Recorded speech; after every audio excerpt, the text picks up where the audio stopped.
Hey, this is Yoshi.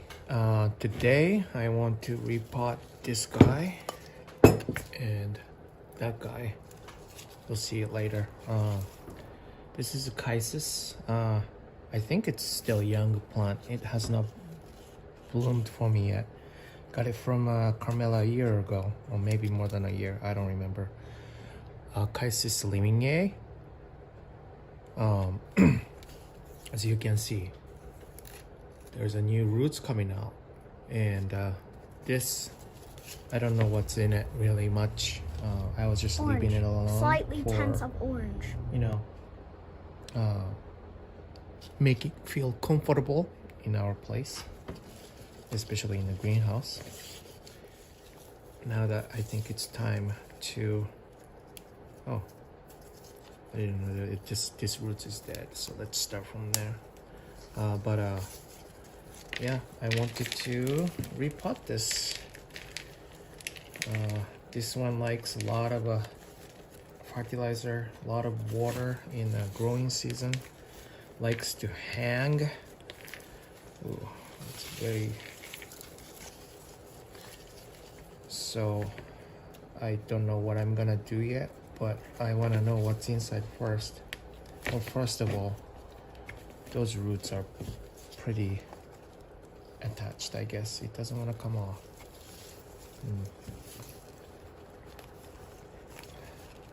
I'm still in the middle of a vacation. Been busy though. Just started moving over to a new website, and I'm gonna put the new website in the description if you would like to check that out. But okay, I'm going to get some sort of a butter knife, and I'll be right back. Or a screwdriver, I guess. This would do. I don't know what is really holding up, but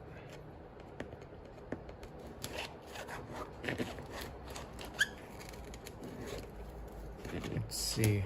It should come off easily. I don't know what is stopping it. Let's see. It should come off easily. I don't know what is stopping it.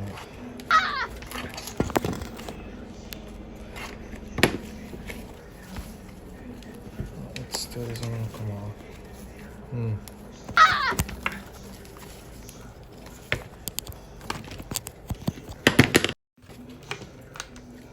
In any case, I'm thinking to use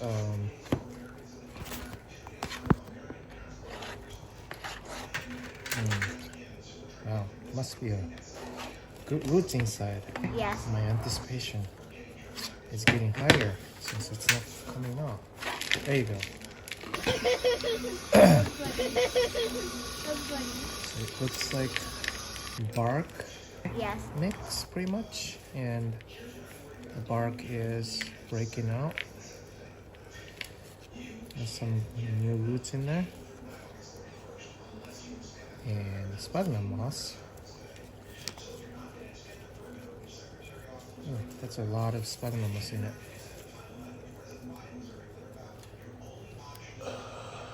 I don't know what's a good roots or bad roots actually. It looks pretty substantial to me.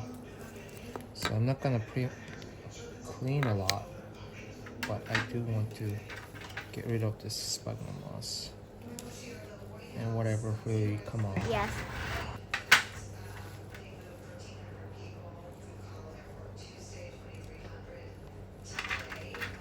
So had a little chat with somebody, I forgot who it was, on the Instagram about Chysis, particularly this one. We are talking about dormancy. I didn't give it really a dormancy last year. Here's a good one. I did give it a drier watering season, I guess, if you can call it. But it's not like a dry, whereas practicants supposedly go dormant. I know they both fall drops leaves, but this one didn't completely drop a leaf. Most of them did, but for some reason that one particularly was still there.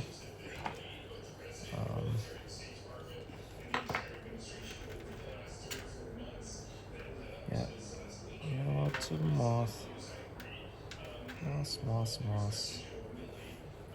Kind of knew that though. This one particularly I like. Bractescens I like too, but I don't really have a blooming size one. I only have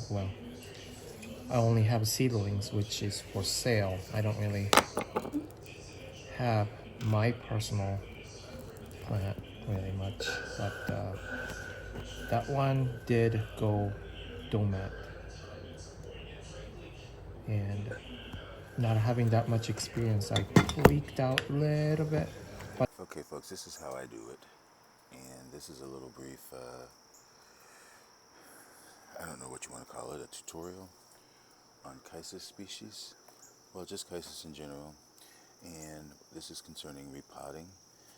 To the right here, this is my Chysis aurea that's been recuperating, and it is in a mixture of some bark, and it's very humusy.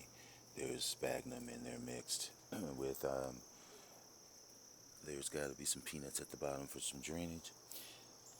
And then on this one, this is one that I just got from YOSHI.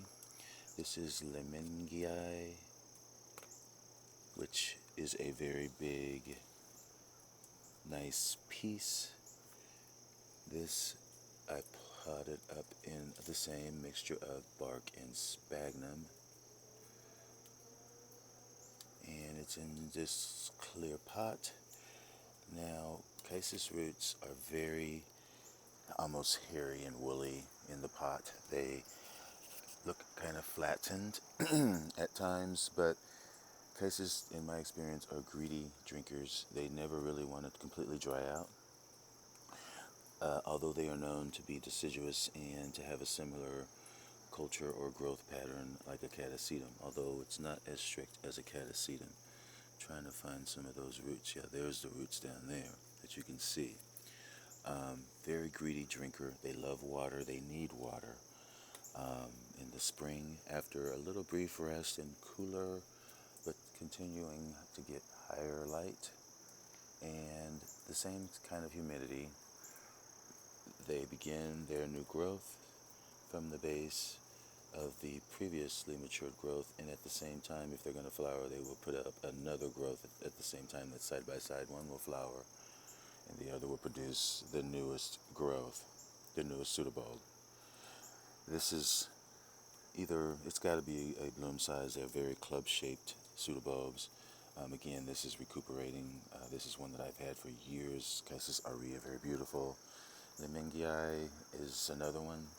And I just thought I'd make this video because I just got through watching, well, it's been a little while, watching YOSHI over there and at Plants and Other Things.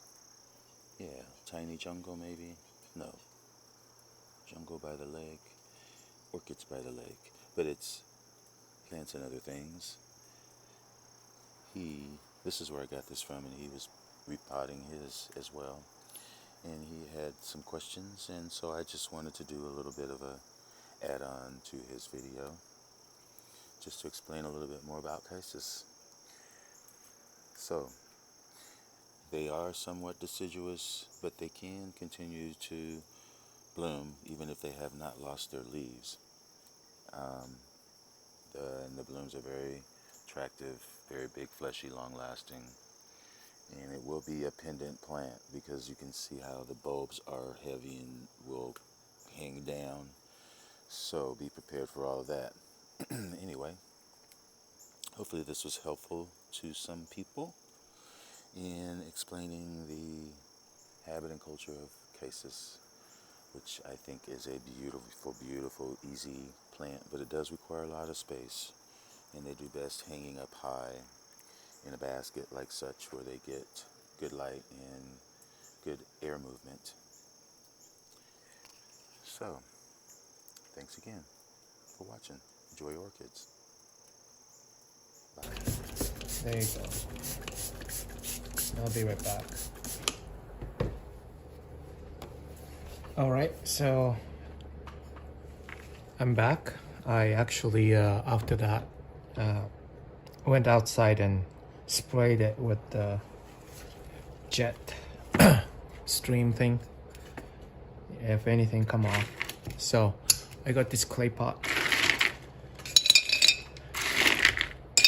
With the lava rock, the drainage, and the weight, actually. And here's my mix. Use this for seedling a lot, but knowing Chysis likes a lot of water, I think this is gonna be my choice. And also I'm going to pot this a little bit towards this way so that when it's going this way, it's a heavy orchid, so well, the growth going this way too, but if it's flopping down, it still hang on to the pot is my idea. You know, just simply no moss. You know, I think I put way too much moss on so many pots this year. Whatever I repotted, I underestimated how much I water, and I think this is perfect. I had a very productive critical comment about, is that how you call it? Critical? No, productive criticism, whatever what it's called, about the Miltoniopsis having no moss in it. And I totally agree.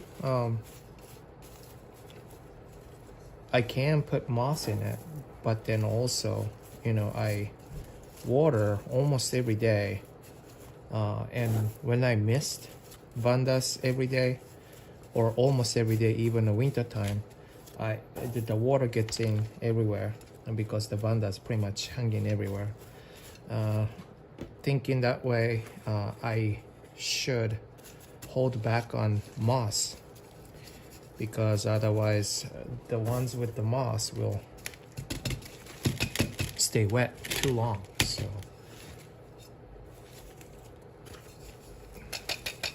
at least that's what I found out about myself with the watering habit, you know what I mean?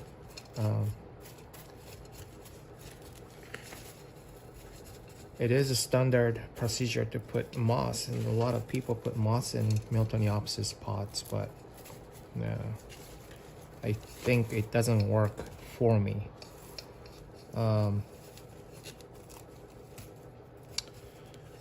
This is when I wish I have those clip, but I don't have those. Kind of press down a little bit. Let's see if this works. Like so. Yeah. I think this will work all right, and probably cling to the pot soon when the new roots are growing more. We still have a few weeks, few weeks, maybe going into September growing season, so I'm sure the roots will keep growing. So that's that. Number one.